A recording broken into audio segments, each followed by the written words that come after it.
Imagine meeting someone who makes you feel like the most important person in the world. They remember everything you say. They call you extraordinary. They make you feel seen in a way nobody ever has. And then, slowly, quietly, they begin to take you apart. Not with violence, not with obvious cruelty, but with precision, with patience, and with a psychological playbook most people never see coming. Today, we are going to open that playbook. The word narcissist gets used loosely today. Someone who posts too many selfies, someone who talks about themselves too much. But clinical narcissism, narcissistic personality disorder, is something far more serious.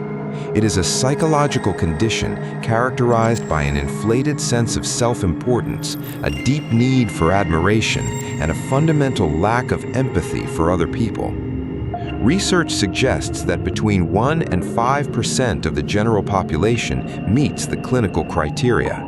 That sounds small, but in a city of 1 million people, that is up to 50,000 individuals. What makes narcissists uniquely dangerous is not their arrogance, it is their skill.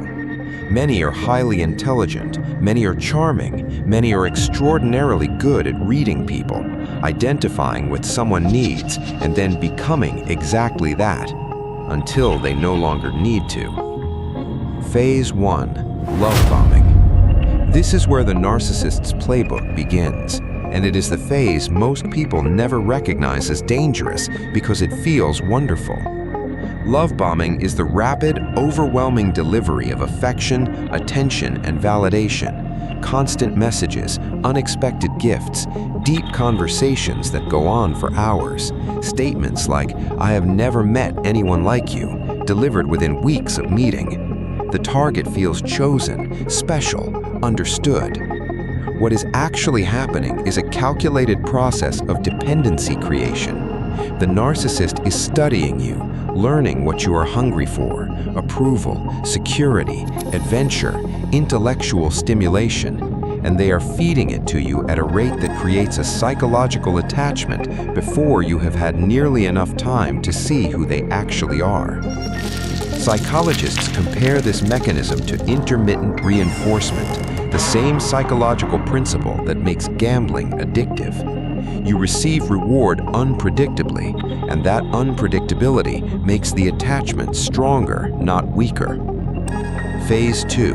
Devaluation. Once the attachment is secure, once you have reorganized your life around this person, the dynamic begins to shift. The warmth becomes inconsistent, the praise becomes rare, small criticisms appear, then grow. "You're too sensitive. You always misunderstand me. You used to be more fun." Nothing dramatic, nothing you could clearly point to and call abuse, just a slow, persistent erosion of your confidence delivered by the one person whose opinion you now care about most. This is not accidental. Devaluation serves a specific psychological purpose. It keeps the target in a state of low-grade anxiety, always trying harder, always attempting to return to the warmth of the love-bombing phase, always focused on the narcissist. The relationship has quietly become about one person's needs, and it is not yours. Phase 3. Gaslighting. This is the most psychologically damaging tool in the narcissist's playbook.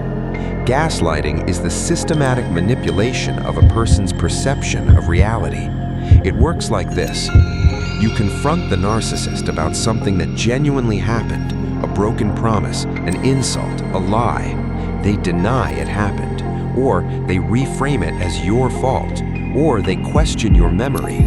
"That is not what I said. You are imagining things. You are being paranoid.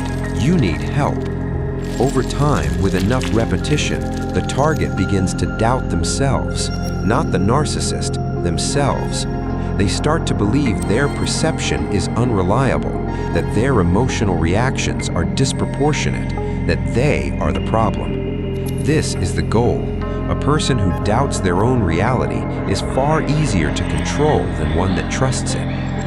The term comes from a 1944 film called Gaslight, in which a husband systematically manipulates his wife into believing she is losing her mind. The film is fiction, the tactic is not. Phase 4, the discard.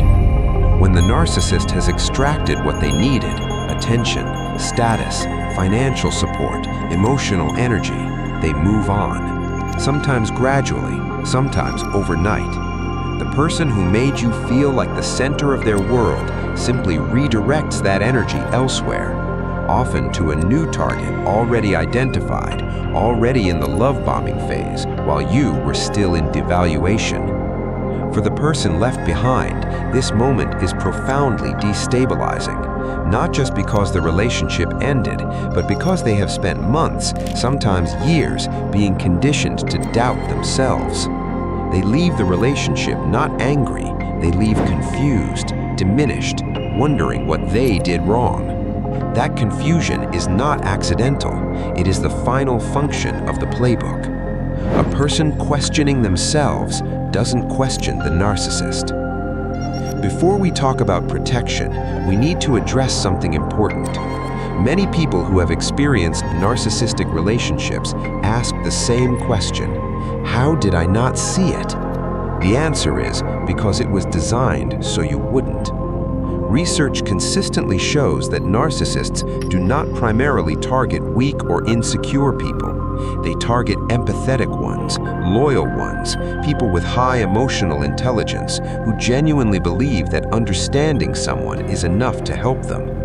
The same qualities that make someone a good friend, a good partner, a good person are precisely what the narcissist identifies and exploits.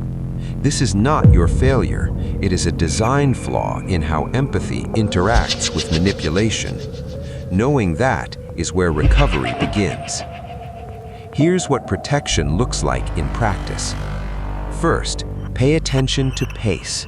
Relationships that move unusually fast, intense connection within weeks, declarations of depth too early, are worth slowing down deliberately. Healthy attachment builds over time. Manufactured attachment is accelerated. Second, notice how you feel about yourself around this person over time. Healthy relationships make you feel more secure as they develop, not less. If your confidence has quietly decreased since someone entered your life, that's data. Take it seriously. Third, trust your memory. If someone consistently tells you that your recollection of events is wrong, document things, write them down. Reality does not need to be defended by one person alone. Fourth, maintain outside relationships. Isolation is a tool. Narcissists understand that a person with strong external support is harder to control. Keep your friendships, keep your family connections, keep your independent life. Your network is your protection. Narcissistic abuse doesn't leave bruises. It leaves a person who apologizes too much, who second-guesses their own perception, who works twice as hard to feel half as worthy. That's why it's important to understand this pattern, not to live in fear of people, but to recognize the signs early enough that you never lose months or years learning them the hard way. If this video reached you at the right moment, pass it to someone who might need it. Hit like if this gave you clarity. Subscribe to Mind Exposed. Every week we go deeper into the psychology that shapes human behavior. And if you want to understand how narcissists think at the deepest level, the next video covers the dark triad: narcissism, Machiavellianism, and psychopathy, and why these three traits almost always appear together. Stay aware, stay sharp. We'll see you in the next one.